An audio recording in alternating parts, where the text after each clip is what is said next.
Efek multiplier merupakan dampak tambahan yang timbul dari perubahan satu aktivitas ekonomi terhadap output ekonomi secara keseluruhan. Contohnya adalah kenaikan belanja infrastruktur pemerintah mendorong kenaikan tingkat produksi dan pendapatan nasional. Selanjutnya, meningkatkan pekerjaan bagi industri konstruksi dan upah bagi pekerjanya. Hal ini menyebabkan terjadinya kenaikan pendapatan nasional. Kenaikan pendapatan nasional mendorong para pelaku ekonomi untuk meningkatkan pengeluaran tidak hanya konsumsi, tapi juga investasi, yang akhirnya berdampak pada kesempatan kerja yang lebih besar. Dengan adanya efek multiplier, keseluruhan output ekonomi nasional meningkat lebih besar dari jumlah peningkatan awal pengeluaran pemerintah. Keputusan pemerintah untuk meningkatkan pengeluaran ataupun untuk melakukan pemotongan pajak menciptakan efek multiplier bagi perekonomian. Lantas, bagaimana cara mengukurnya? Terdapat 4 metode yang umum digunakan untuk mengukur nilai dari efek multiplier, yaitu Keynesian multiplier, income multiplier, tax multiplier, dan dynamic multiplier. Metode yang pertama yaitu Keynesian multiplier. Dalam Keynesian multiplier, nilai dari efek multiplier dihitung dengan membagi perubahan PDB dengan perubahan pengeluaran pemerintah yang menyebabkannya. Misalnya, jika peningkatan pengeluaran pemerintah sebesar 100 miliar rupiah menyebabkan peningkatan PDB sebesar 200 miliar rupiah, maka nilai efek multiplier Keynesian adalah 2. Dalam metode income multiplier, nilai dari efek multiplier dihitung dengan membagi total perubahan pendapatan ekonomi dengan perubahan pengeluaran yang menyebabkannya.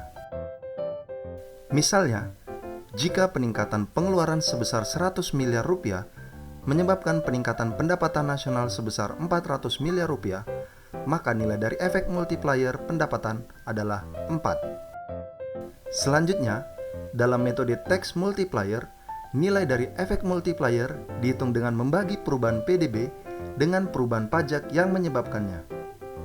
Misalnya, jika penurunan pajak sebesar 100 miliar rupiah menyebabkan peningkatan PDB sebesar 200 miliar rupiah, maka nilai dari efek multiplier adalah 2. Dalam metode dynamic multiplier, nilai dari efek multiplier dihitung dengan mempertimbangkan efek jangka panjang di masa depan dari perubahan kebijakan ekonomi.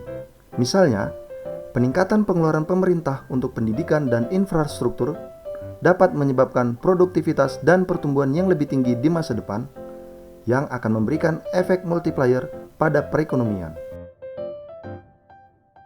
Terdapat banyak faktor yang mempengaruhi nilai dari efek multiplier. Namun, secara umum, 6 faktor yang mempengaruhi nilai efek multiplier meliputi MPC, MPS, jenis pengeluaran, tingkat kebocoran, efek crowding out, dan cakrawala waktu. Faktor yang pertama yaitu MPC atau Marginal Propensity to Consume, yang mengacu pada bagian dari setiap rupiah tambahan pendapatan yang dibelanjakan rumah tangga untuk barang dan jasa. Nilai MPC yang lebih tinggi berarti bahwa peningkatan pendapatan tertentu akan menghasilkan lebih banyak pengeluaran, dan karena itu akan memiliki efek multiplier yang lebih besar. Faktor yang kedua yaitu MPS atau Marginal Propensity to Save, mengacu pada bagian dari setiap rupiah tambahan pendapatan yang disimpan rumah tangga daripada dibelanjakan. Nilai MPS yang lebih tinggi berarti peningkatan pendapatan tertentu akan menghasilkan pengeluaran yang lebih sedikit dan efek multiplier yang lebih kecil. Faktor yang ketiga yaitu jenis pengeluaran. Jenis pengeluaran yang berbeda memiliki efek multiplier yang berbeda. Misalnya, pengeluaran untuk barang tahan lama seperti mobil memiliki efek multiplier yang lebih tinggi daripada pengeluaran untuk barang tidak tahan lama seperti makanan. Karena barang tahan lama dapat menghasilkan aktivitas ekonomi dalam jangka waktu yang lebih lama. Faktor yang keempat yaitu tingkat kebocoran. Tingkat kebocoran mengacu pada porsi pengeluaran yang keluar dari perekonomian nasional, seperti pengeluaran untuk impor atau tabungan yang diinvestasikan di pasar luar negeri. Semakin tinggi tingkat kebocoran, maka semakin rendah efek multipliernya. Faktor yang kelima, yaitu adanya efek crowding out, yang mengacu pada fenomena di mana peningkatan investasi pemerintah diimbangi dengan penurunan investasi swasta. Misalnya, jika pemerintah meningkatkan investasi untuk proyek infrastruktur, hal ini dapat menyebabkan suku bunga yang lebih tinggi dan investasi yang lebih sedikit di bidang ekonomi lainnya yang dapat mengurangi efek multiplier secara keseluruhan. Faktor yang terakhir yaitu cakrawala waktu. Efek multiplier mungkin lebih tinggi atau lebih rendah tergantung pada cakrawala waktu yang dipertimbangkan. Dalam jangka pendek, efek multiplier mungkin lebih tinggi karena butuh waktu bagi perekonomian untuk menyesuaikan diri dengan perubahan pengeluaran atau investasi. Dalam jangka panjang, efek multiplier mungkin lebih rendah karena ekonomi akan sepenuhnya menyesuaikan diri dengan keseimbangan baru.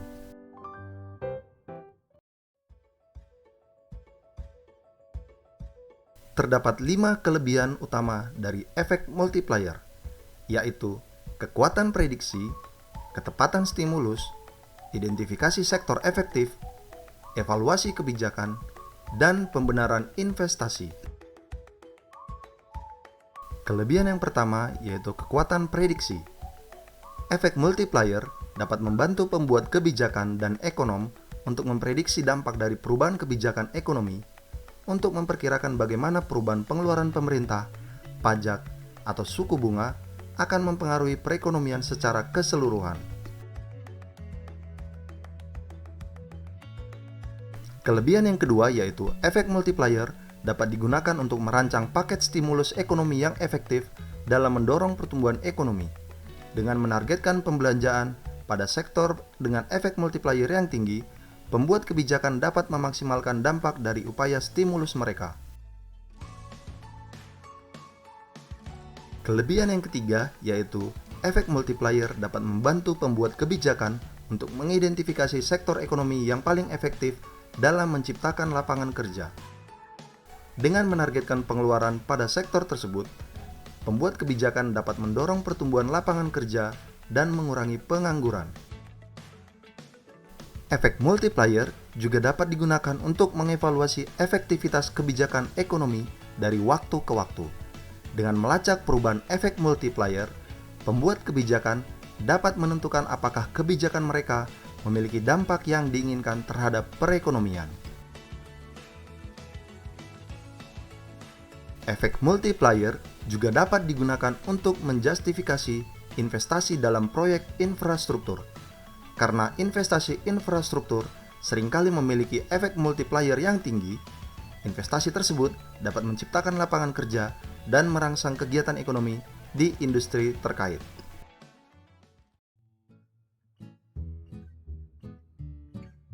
Meskipun demikian, efek multiplier juga memiliki sejumlah kelemahan, meliputi kesulitan estimasi, adanya jeda waktu, tingkat kebocoran, tingkat inflasi, asumsi perilaku, dan efek crowding out.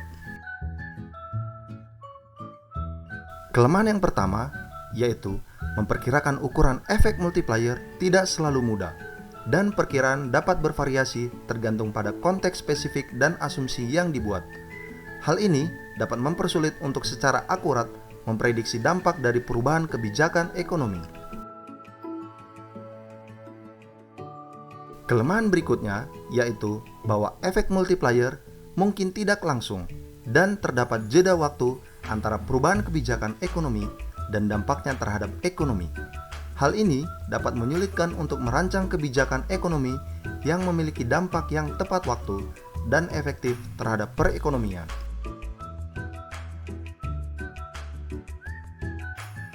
Selanjutnya, efek multiplier mengasumsikan bahwa semua pengeluaran tambahan akan dihabiskan dalam perekonomian nasional. Namun pada kenyataannya, beberapa pengeluaran mungkin bocor keluar dari perekonomian dalam bentuk impor atau investasi di pasar luar negeri. Hal ini dapat mengurangi besarnya efek multiplier.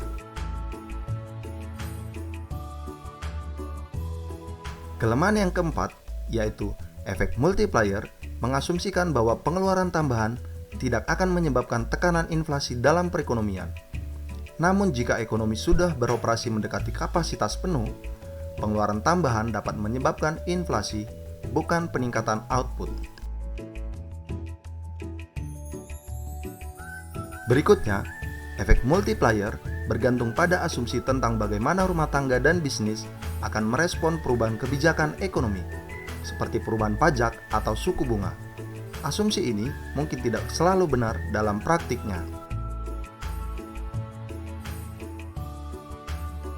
Kelemahan yang terakhir, yaitu efek multiplier dapat berkurang atau bahkan berbalik jika peningkatan pengeluaran atau investasi pemerintah diimbangi dengan penurunan pengeluaran atau investasi oleh sektor swasta.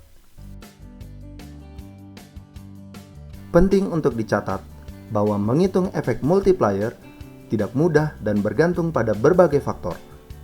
Ekonom maupun pemerintah menggunakan kombinasi berbagai metode untuk memperoleh estimasi efek multiplier yang terbaik.